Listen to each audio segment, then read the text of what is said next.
Hi, and welcome back to Inspired to Game. I'm Sean. And I am Lola. Today, we are talking about 12 Rivers by Good Games Publishing, who we want to thank for sending us a copy of the game to review. Now, before we get to that review, we'll give you a very quick overview of how to play. In 12 Rivers, players place tribe tokens in the river in order to collect the magical pearls that roll down in its current. The higher the placement, the greater the cost in terms of cards that must be discarded for payment. Cards that could otherwise be used in pairs for their abilities. Fairy tokens can also be acquired and used for their special abilities. Now, different colored pearls have different values according to their rarity, which can only be scored at the end of the game if they have been given to a villager. Villagers also offer various endgame scoring opportunities. At the end of 5 rounds, each player's score is calculated, and the highest score wins the game. Talk about table presence. This is an absolutely gorgeous game. Yes. It has clever design, beautiful artwork, and it is a ton of fun to play. The marbles are nice too. Yeah, well, and they're pearls. The pearls are nice too. Exactly, and they're slightly smaller than marbles and have this pearlescent element to them, so they make a nice addition to the game. And oh my gosh, like who doesn't like a marble run? Which is kind of what this is turned into. Now, the game first made us think of Potion Explosion. So if you're familiar with Potion Explosion, that's where you're accruing marbles and putting them on potions in order to score points and various abilities. This has a similar vibe, but it's much more exciting because it has that element of the marble run. There's also a worker placement element with where you put your tribe tokens. The game is quick to set up. It's also really quick to teach. Plays around 40 minutes and is a really nice gateway game. I put it as a light medium. There's enough strategy here that gamers can really sink their teeth in. There's a lot to play around with. And honestly, I've enjoyed this game enough that I have put it on my list for the best 2025 release in the light to medium category for this year. Now, this game is not a multiplayer solitaire style game, so for those who like a little bit more player interaction, this really has that, because every move that everybody makes really strongly influences your own game, and there's a bit of a tug-of-war in trying to get to the best places. Now, having said that, there's no take that to this game. There's a real peaceful, nice vibe to it. It's not overly aggressive at the same time. Now, this also plays well at all player counts. Now, we played it first at 2, and at 2 player counts, you use only half the river. So you use three pearls per player, so that's 6 for 2 players, up to 12 for 4 players. So the whole river gets played with 4 players. So I thought that it actually might be played best at 4 players. But when we played it at 4, it was good because it was exciting to see that extra dramatic release of all of the rivers with the pearls. But I actually found that I like the 2-player game best experientially. I like the element where there feels like there's like a little bit more strategy to it because of being able to interpret what the other person is going to do, a little bit less randomness, and sometimes less downtime between turns because just the sheer volume of tokens. For me, it was kind of like a Zool in that way. You can play it at 2 players or 4 players, but I love the 2-player experience with a Zool because of that added strategy. However, it plays really well at all player counts. It was also a ton of fun playing it with 4 players as well. Now, I did have a question. So in a 4-player game, you are using all 12 of the rivers, and that of course means in 5 rounds and 12 marbles, you've got 60 marbles, and there's 65 in the bag. But at lower player counts, you're only using 3 per player, so 6 at 2 players, 9 at 3 players, which means the ratios might be off, and it's possible in a 2-player game to get a different mix of pearls than you would at a 4-player. I thought we could try adjusting those ratios for the lower player count so that you have the same rough amount and you don't accidentally run into all blues and greens at a lower count. Yeah, we did actually have a couple games like that. Like we had one game where, so white is supposed to be the most rare, but our first game we actually pulled more whites than we did green, and green is supposed to be the most abundant.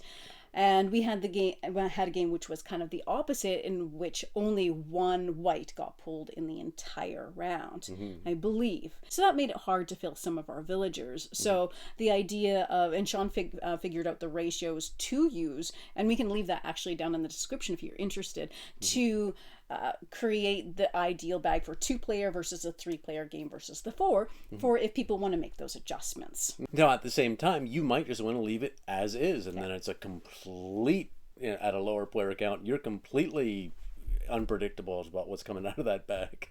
Well, yeah, there's still the greater chance of the lure of the greens and the blues, but you just never know what's going to happen, and it does create a bit of variability that can be exciting as well. Now, adding on to that, my only issue with the game, which is kind of weird but still at the same time kind of important, is they offer no round marker at all.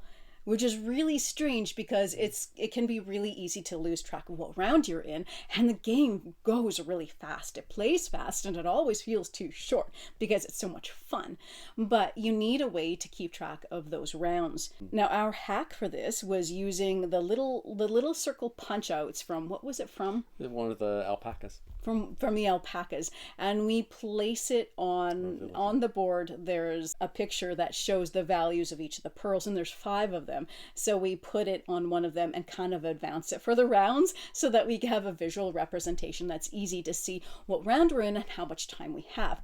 This can be really useful because if you're getting towards the end of the game, you can get an idea of what villagers you might decide to take based on what you can accomplish. Because usually by the end of the game, you're just mostly picking up villagers that are going to give you additional end-game scoring, whereas earlier game you might be getting villagers that need to be completed in order to score, because there's the 2 kinds. And one thing I like about that, I love that the endgame scoring villagers will give you those endgame scoring regardless if the card is filled or not. So you don't have to have the card filled in order to get those. And that's really nice because that means in the last round you can look at the villagers that are there and you see, oh, well, this one card is going to score me an additional 6 points or even maybe a lot more than that, and you can try to make sure to get that villager. I love the cards and the fairy tokens too. They add a ton of strategy in deciding just how to place them and to use them through the game. And I love the balance too with using the cards to get the better placement up the river.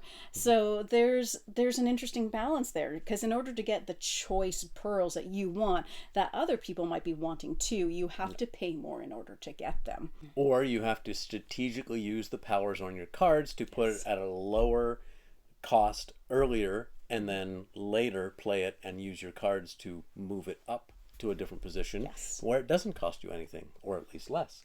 Yes, exactly. And what's really interesting about this mechanism, I find it very innovative.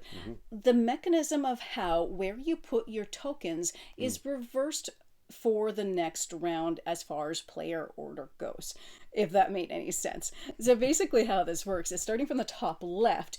Once the river has fallen, you resolve each location. Now, once that location is resolved, it's put at the end of the turn order track. So as each one goes from the top to the bottom, it means that whoever placed more closer to the bottom is going to be going first than those who placed higher up.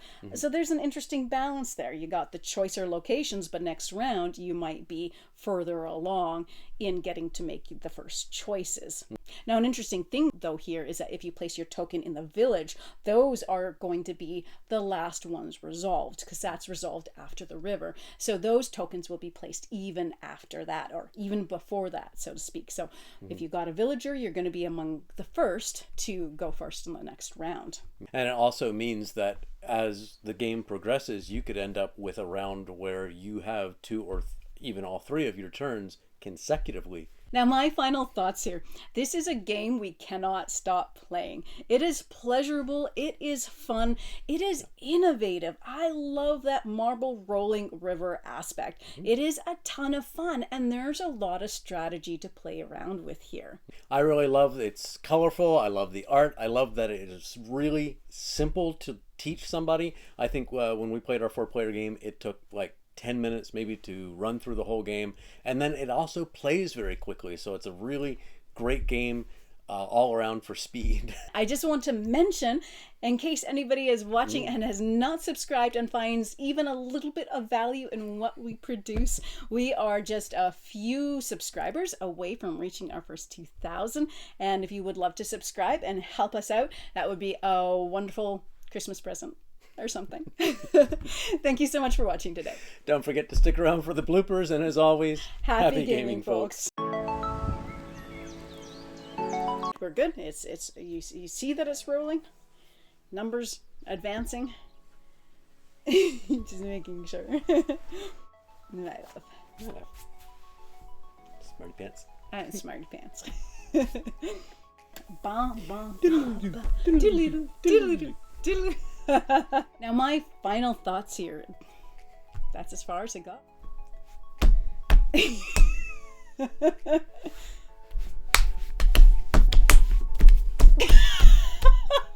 You can see how I play a game. Yeah. And this poor guy.